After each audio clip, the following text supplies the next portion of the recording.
Selamat datang di Universitas Yudharta Pasuruan, universitas unggul dalam pengembangan ilmu pengetahuan, teknologi, humaniora, dan seni yang religius pluralistik. Berbagai pilihan program studi dengan kurikulum berbasis KKNI, serta didukung tenaga pendidik yang kompeten untuk melaksanakan tridharma perguruan tinggi, peningkatan soft skill melalui kegiatan organisasi yang mampu meraih prestasi. Memiliki fasilitas yang lengkap, gedung milik sendiri, laboratorium modern, dan ruang kuliah yang representatif. Kampus terbaik dengan jaringan kerjasama dalam negeri dan luar negeri untuk menghasilkan lulusan yang berdaya saing, berwawasan global, siap menghadapi era revolusi industri 4.0.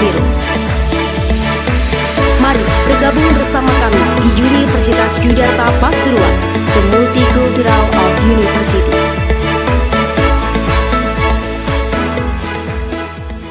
Baik, langsung saja. Assalamualaikum warahmatullahi wabarakatuh. Ya, perkenalkan kami dari kelompok 6 mata kuliah Politik Bisnis Indonesia dengan yang diajar oleh Bapak dosen Bapak Nazil. Oke, langsung saja. Dari kelompok 8 ini kami terdiri dari 5 orang. Pertama, saya Muhammad Mujib sebagai moderator. Dan yang pemateri yang pertama ada Mbak Alifiatur Rohmaniah, pemateri yang kedua ada Mbak Huslihatul Urrifah, pemateri yang ketiga ada Mas Vicky, dan pemateri yang keempat ada Mas Koji.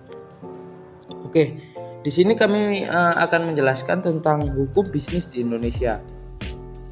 Sebelum dari teman-teman kelompok 6 menjelaskan, saya akan menjelaskan sedikit apa itu hukum bisnis di Indonesia. Kita berbicara tentang hukum ya. Hukum itu adalah sebuah peraturan. Nah, di sini hukum bisnis di Indonesia berarti peraturan bisnis yang ada di Indonesia. Oke, cukup itu saja penjelasan dari saya. Yang lebih jelasnya akan dijelaskan dari kelompok 6 ya. Kepada pemateri kami persilahkan. Assalamualaikum warahmatullahi wabarakatuh. Perkenalkan saya Mas Yatul Ifaswanto sebagai narasumber pertama. Di sini saya akan menjelaskan tentang pengertian hukum bisnis. Pengertian hukum. Hukum adalah himpunan peraturan, yaitu peraturan berisi perintah dan larangan-larangan yang mengurus tata tertib suatu masyarakat, dan hal tersebut harus ditaati oleh masyarakat tersebut. 2. Pengertian bisnis. Menurut Haney dapat didefinisikan sebagai aktivitas manusia yang dihubungkan dengan produksi ataupun memperoleh kekayaan melalui pembelian dan penjualan barang. Pengertian hukum bisnis. Hukum bisnis merupakan suatu perangkat kaidah hukum yang mengatur tata cara pelaksanaan urusan atau ketepatan dagang, industri, dan keuangan yang dihubungkan dengan produksi atau pertukaran barang atau jasa dengan menempatkan uang dari intervensi dalam resiko dan usaha tertentu dengan motif mendapatkan keuntungan tertentu pula. Hukum perusahaan. Hukum perusahaan adalah peraturan hukum yang mengatur mengenai segala jenis usaha dan bentuk usaha. Pengertian mengenai perusahaan dapat ditemukan pada pasal 1 Undang-Undang Nomor 3 Tahun 1982 tentang wajib daftar perusahaan yang menyebutkan bahwa perusahaan adalah setiap bentuk badan usaha yang menjalankan setiap jenis usaha yang bersifat tetap dan terus-menerus didirikan, bekerja, dan berkedudukan di Indonesia dengan tujuan memperoleh keuntungan atau laba. Unsur-unsur perusahaan. Yang pertama, badan usaha. Badan usaha yang menjalankan kegiatan perekonomian itu mempunyai bentuk hukum tertentu.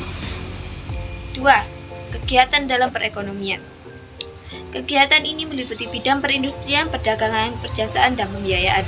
3. Terus-menerus. Kegiatan dalam bidang perekonomian itu dilakukan secara terus-menerus. Artinya, sebagai mata pencarian tidak insidental dan bukan pekerjaan sembilan. 4. Bersifat tetap. Kegiatan itu tidak berubah atau berganti dalam waktu singkat, tetapi untuk jangka waktu yang lama. 5. Terang-terangan. Ditujukan kepada dan diketahui oleh umum, bebas, berhubungan dengan pihak lain, diakui dan dibenarkan oleh pemerintah berdasarkan undang-undang. 6. Keuntungan dan atau laba. Istilah ekonomi yang menunjukkan nilai lebih atau hasil yang diperoleh dari modal yang diusahakan, capital gain. Baik, itu tadi sedikit penjelasan dari narasumber pertama. Penjelasan selanjutnya akan dilanjutkan oleh narasumber kedua. Kepadanya dipersilahkan. Baik, di sini saya akan menjelaskan tentang dasar hukum perusahaan. Dasar hukum perusahaan terdapat 4 poin, di mana yang pertama ada perundang-undangan, dan yang kedua ada kontrak perusahaan, ketiga ada jurisprudensi, dan yang keempat ada kebiasaan. Hukum kontrak perjanjian. Hukum kontrak merupakan terjemahan dari bahasa Inggris yaitu contract of law, sedangkan dalam bahasa Belanda disebut dengan istilah overeenkomstig. Menurut namanya, kontrak dapat dibedakan menjadi dua macam, yaitu kontrak nominat dan inominat. Kontrak nominat merupakan kontrak yang terdapat dan dikenal dalam KUH Perdata. Kontrak inominat merupakan perjanjian yang timbul, tumbuh, hidup, dan berkembang dalam masyarakat. Pada dasarnya, kontrak berawal dari perbedaan atau ketidaksamaan kepentingan di antara para pihak. Rumusan hubungan kontraktual tersebut pada umumnya senantiasa diawali dengan proses negosiasi di antara para pihak. Melalui negosiasi, para pihak berupaya menciptakan bentuk-bentuk kesepakatan untuk saling mempertemukan sesuatu yang diinginkan atau kepentingan melalui proses tawar-menawar. Pendek kata, pada umumnya kontrak bisnis justru berawal dari perbedaan kepentingan yang dicoba dipertemukan melalui kontrak. Melalui kontrak, perbedaan tersebut diakomodasi dan selanjutnya dibingkai dengan perangkat hukum sehingga mengikat para pihak. Dalam kontrak bisnis, pertanyaan mengenai sisi kepentingan dan melalui mekanisme hubungan kontraktual yang bekerja sama proporsional. Baik, untuk slide selanjutnya saya serahkan kepada moderator. Hukum kekayaan intelektual.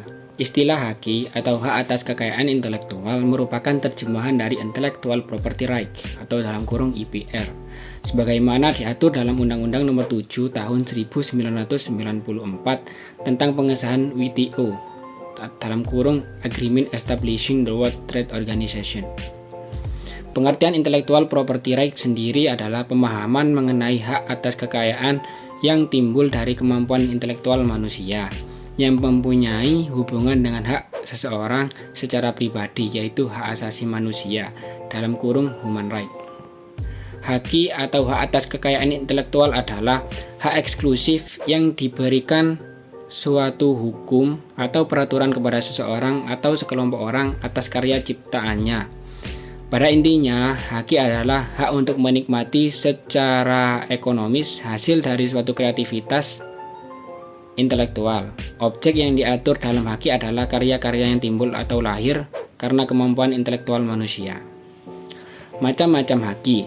Hak atas kekayaan intelektual yang pertama adalah hak kekayaan industri, adalah hak yang mengatur segala sesuatu milik perindustrian, terutama yang mengatur perlindungan hukum. Yang kedua adalah hak cipta.